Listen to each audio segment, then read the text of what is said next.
नमस्कार दोस्तों, स्वागत है आप सभी का हमारे इस चैनल सनातन बेला पर। दोस्तों, यदि आप भी अपनी लाइफ में कुछ नया सीखने की चाह रखते हैं तो इस चैनल को अभी सब्सक्राइब कर ले। देखिए दोस्तों, रोज रात को सोने से पहले बोलने चाहिए यह 2 शब्द, जीवन की सभी समस्याएं दूर हो जाएंगी। दोस्तों, इस प्राचीन कथा के माध्यम से हम आपको बताते हैं कि रोज रात को सोने से पहले कौन से 2 शब्द बोलने चाहिए, इन शब्दों का इतना महत्व क्यों है और यह 2 शब्द बोलने से कौन कौन से फल मनुष्य को प्राप्त होते हैं। तो इसे जानने के लिए आप इस प्राचीन कथा को पूरा जरूर सुने। इस कथा को सुनने मात्र से ही मनुष्य के जीवन के सभी कष्ट समाप्त होते हैं। तो चलिए शुरू करते हैं। एक समय की बात है, प्राचीन काल में मेघमकरण नाम की अत्यंत शोभायमान नगरी थी। उस नगरी में सुनंद नाम का एक अत्यंत विद्वान ब्राह्मण रहता था। वह ब्राह्मण ब्रह्मचार्य व्रत का पालन करने वाला, अहंकार से रहित, वेद शास्त्रों में प्रवीण, जितेंद्रिय तथा भगवान श्री कृष्ण का शरणागत था। वह नित्य भगवान श्री कृष्ण की पूजा आराधना किया करता था। फिर एक दिन उस ब्राह्मण ने गोदावरी नदी पर स्थित सभी तीर्थों की यात्रा करने का निश्चय किया और वह कुछ साथियों के साथ तीर्थ यात्रा पर निकल गया। वह गोदावरी नदी के किनारे पर स्थित विरज तीर्थ, तारा तीर्थ, कपिला संगम, अष्ट तीर्थ तथा अंबिकापुरी आदि तीर्थों का दर्शन करते हुए वह विवाह मंडप नाम के नगर में पहुंच गया। उस नगर में पहुंचने पर वह उस नगर के प्रत्येक घर में जाकर ठहरने के लिए स्थान मांगने लगा। वह प्रत्येक घर पर जाता और लोगों से एक रात में ठहरने के लिए थोड़ी सी जगह मांगता, किंतु उस नगर में रहने वाले किसी भी व्यक्ति ने उस विद्वान ब्राह्मण को ठहरने के लिए स्थान नहीं दिया, जिस कारण से वह बहुत उदास हो गया। फिर वह सुनंद गांव के मुखिया के पास गया और उससे एक रात्रि तक ठहरने के लिए जगह मांगने लगा। तो उस गांव के मुखिया ने बड़ी ही चालाकी से उस ब्राह्मण को एक धर्मशाला दिखा दी और कहा, हे ब्राह्मण देवता, आप और आपके साथी उस धर्मशाला में रुक सकते हैं।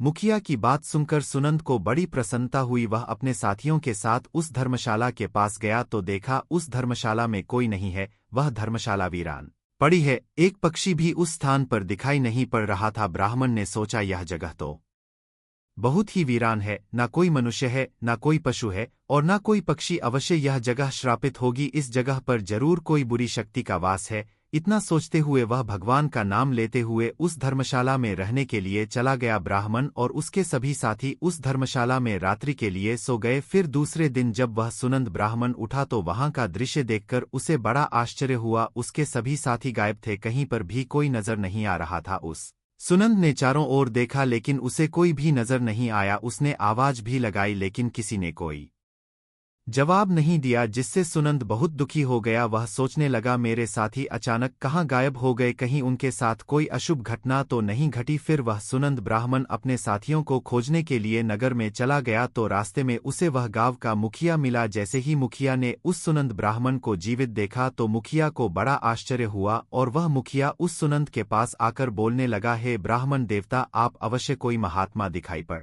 रहे हो। आप दीर्घायु और मनुष्यों में सर्वश्रेष्ठ कोई पवित्र आत्मा हो। वह ब्राह्मण अकेला ही उस धर्मशाला से जीवित बाहर आया था, जिस कारण से मुखिया को लगा यह अवश्य कोई महान व्यक्ति है, इसके पास अवश्य कोई विद्या या फिर कोई महामंत्र है जिसका जाप करने से यह ब्राह्मण जीवित बाहर आया है।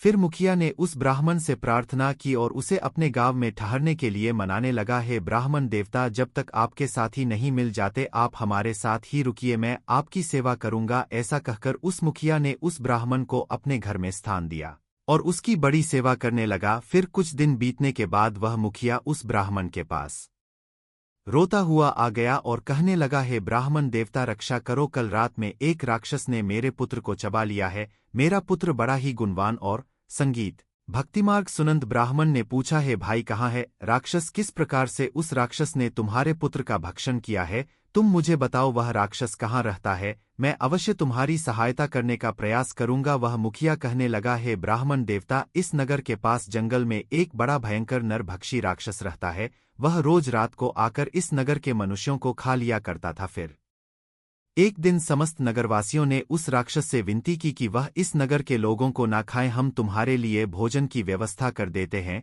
जो भी लोग बाहर से इस गांव में रुकने के लिए आते हैं उन्हें हम उस धर्मशाला में रुकने को कहेंगे और तुम उन लोगों को खा लेना। उस राक्षस ने हम नगरवासियों की बात मान ली और जो भी रात को उस धर्मशाला में रुकता है तो वह राक्षस उन्हें खा लेता है। हमने अपने नगरवासियों की जान बचाने के लिए ही ऐसा किया। फिर हे ब्राह्मण देवता, आप अपने साथियों के साथ इस नगर में पधारे और हमने आपको उस धर्मशाला में रुकने के लिए कहा ताकि वह राक्षस आपका और आपके साथियों का भक्षण कर सके, किंतु उस राक्षस ने आपको छोड़कर आपके सभी साथियों को खा लिया। कृपया आप मुझे क्षमा करें, मैंने नगरवासियों के प्राण बचाने के लिए ही ऐसा किया, किंतु उस दिन उस राक्षस ने आपको छोड़कर सभी को खा लिया। तभी मैंने जान लिया कि आप कोई सिद्ध पुरुष है, कोई महात्मा है। वह मुखिया आगे कहता है, हे ब्राह्मण देवता, कल रात को मेरे पुत्र का एक मित्र आया था, किंतु मैंने उसे पहचाना नहीं और उसे भी ठहरने के लिए उस धर्मशाला में भेज दिया। फिर जब मेरे पुत्र को पता चला कि उसका मित्र धर्मशाला में रुकने के लिए गया है, तो वह भी उससे मिलने के लिए चला गया और रात को उस राक्षस ने मेरे पुत्र को भी खा लिया। फिर वह ब्राह्मण कहता है, हे भाई, वह राक्षस कहाँ पर रहता है? तुम मुझे उसके पास लेकर चलो, मैं उस राक्षस से कह तुम्हारे पुत्र को लौटाने के लिए कहता हूँ। फिर वह मुखिया उस ब्राह्मण को लेकर उस जंगल में चला जाता है जहाँ पर वह महाभयंकर दुष्ट राक्षस रहता था। उस राक्षस के पास जाने पर वह मुखिया रोता हुआ उस राक्षस से कहने लगता है, हे दुष्ट राक्षस, तूने मेरे पुत्र को क्यों खा लिया? मेरे पुत्र को अब वापस लौटा दो। वह राक्षस कहने लगा, है मनुष्य, तुम्हारा पुत्र भी उस धर्मशाला में था, इसी कारण से वह भी अन्य लोगों के साथ मेरा ग्रास बन गया। मैंने अनजाने में ही तुम्हारे पुत्र का भक्षण कर लिया है। अब तुम्हारा पुत्र मेरे पेट में है, मैं उसे तुम्हें वापस नहीं लौटा सकता। अब तुम अपने पुत्र की मुक्ति के लिए उपाय करो। फिर वह मुखिया कहता है, हे राक्षस, अब तुम ही बताओ, मैं अपने पुत्र की मुक्ति के लिए क्या उपाय करूं? उसका मृत शरीर भी मेरे पास नहीं है, तुमने उस चबा लिया है। मैं अपने पुत्र के शरीर को कैसे प्राप्त करूं? फिर वह राक्षस कहने लगता है, इसके लिए मैं तुम्हें उपाय बताता हूं। इस नगर में एक ब्राह्मण देवता आए हैं।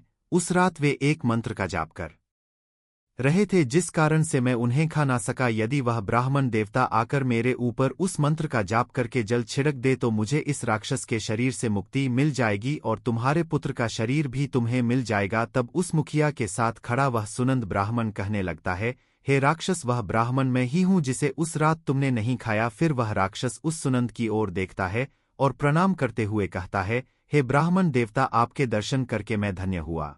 कृपया आप मुझे इस श्राप से मुक्ति दिलाओ। मैंने इस राक्षस का शरीर धारण करके बहुत पाप किए हैं। तब वह ब्राह्मण कहता है, हे राक्षस, तुम मुझे बताओ किस कारण से तुम्हें यह राक्षस का शरीर प्राप्त हुआ है? तब वह राक्षस कहने लगता, पहले के समय में मैं एक किसान था, इसी नगर के पास में मैं खेती किया करता था। एक दिन मेरे खेत के पास में एक गिद्ध एक जीवित मनुष्य पर हमला करके उसे खाने लगा था। तभी उस स्थान से एक तपस्वी जा रहे थे, उन्होंने इस दृश्य को देखा तो वे दूर से ही उस मनुष्य को बचाने का प्रयास करते हुए उसके पास आ गए। तो वह गिद्ध उस मनुष्य को उठाकर आकाश में उड़ गया। उस तपस्वी को मेरे ऊपर बहुत गुस्सा आ गया और उन्होंने मुझे श्राप देते हुए कहा, अरे दुष्ट पापी मनुष्य, तेरे सामने वह गिद्ध उस कमजोर मनुष्य को खा रहा था, किंतु तूने उसकी सहायता नहीं की। तू तो नरक में जाने के ही योग्य है।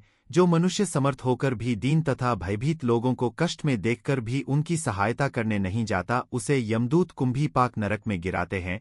जो शक्तिशाली होकर भी चोर आदि के चंगुल में फंसे हुए मनुष्य को नहीं छुड़ाता, वह नरक में पड़ता है और दूसरे जन्म में भेड़िया बनता है। जो बाघ, सर्प, राक्षस, भूत, बेताल आदि के द्वारा घायल हुए मनुष्य की सहायता नहीं करता, उसे हत्या का ही पाप लगता है। अरे दुष्ट, तू उस मनुष्य की मदद कर सकता था, किंतु तूने नहीं की, इसीलिए तू भी महापाप ही है। इसीलिए मैं तुझे श्राप देता हूं कि तू राक्षस हो जा। उस तपस्वी के द्वारा मुझे श्राप दिए जाने पर मैं बहुत घबरा गया और मैंने उन तपस्वी से क्षमा याचना की। मैंने कहा, हे तपस्वी, मेरा ध्यान खेत की रक्षा करने में था, इसीलिए मेरा ध्यान उस गिद्ध पर नहीं था। मैंने जानबूझकर ऐसा नहीं किया है, कृपया आप मुझे क्षमा करो। तब उस तपस्वी ने मुझे क्षमा कर दिया और कहा, जब कोई सिद्ध ब्राह्मण मंत्र का जाप करके तुम्हारे ऊपर जल छिड़क देगा, तब तुम्हें इस राक्षस के शरीर से मुक्ति मिलेगी। राक्षस के द्वारा इस प्रकार से कहने पर उस ब्राह्मण देवता को सारी बात समझ में आ गई और उस ब्राह्मण देवता ने अपने हाथ में जल लिया और उस दिव्य मंत्र का उच्चारण किया और वह जल उस राक्षस पर छिड़क दिया। शरीर पर जल पड़ते ही वह राक्षस जमीन पर गिर पड़ा और उसका शरीर उसी क्षण नष्ट हो गया और उसके अंदर से सभी मृत लोगों का शरीर बाहर पड़ा।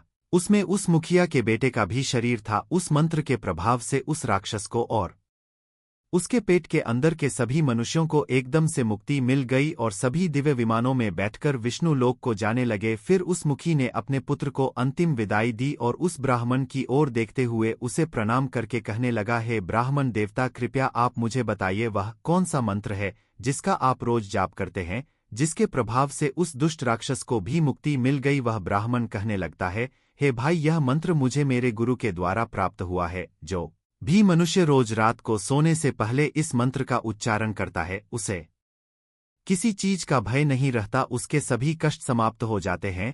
भूत प्रेत राक्षस चुड़ैल पिशाच आदि बुरी शक्तियां पास नहीं आती हैं। वह मंत्र इस प्रकार है। हर हर मुकंदे में रोज रात को सोने से पहले इस मंत्र का उच्चारण करता हूँ। इस मंत्र के उच्चारण से मन को शांति मिलती है, मन से हर प्रकार का भय नष्ट होता है, जीवन की सभी समस्याएं समाप्त हो जाती हैं। जो भी मनुष्य इस मंत्र का रोज रात को उच्चारण करता है, उसे सुख समृद्धि और धन संपत्ति प्राप्त होती है। जो भी उसकी कामना हो वह पूर्ण हो जाती है। इस मंत्र को सुन लेने मात्र से ही मनुष्य के पाप नष्ट हो जाते हैं। इसका जाप करने से जन्म जन्मों के पाप नष्ट होते हैं। इस प्रकार से उस ब्राह्मण ने उस मुखिया को वह अत्यंत चमत्कारिक मंत्र बताया और फिर वह मुखिया नित्य उस मंत्र का जाप करने लगा। तो दोस्तों, इस प्रकार से इस एक शक्तिशाली मंत्र के उच्चारण से उस ब्राह्मण को वह राक्षस भी खा ना सका। इस मंत्र के प्रभाव से उस राक्षस को भी मुक्ति मिल गई। आप भी रोज रात को सोने से पहले इस मंत्र का उच्चारण अवश्य करें। यह कथा आपको कैसी लगी कमेंट करके जरूर बताएं। अगर यह जानकारी आपको अच्छी लगी तो वीडियो को लाइक जरूर करें, कमेंट में जय श्री कृष्ण जरूर लिखें, साथ ही चैनल को सब्सक्राइब करें ताकि ऐसी ही आध्यात्मिक और रहस्यमय जानकारी आपको प्राप्त हो सके। आप सभी का धन्यवाद।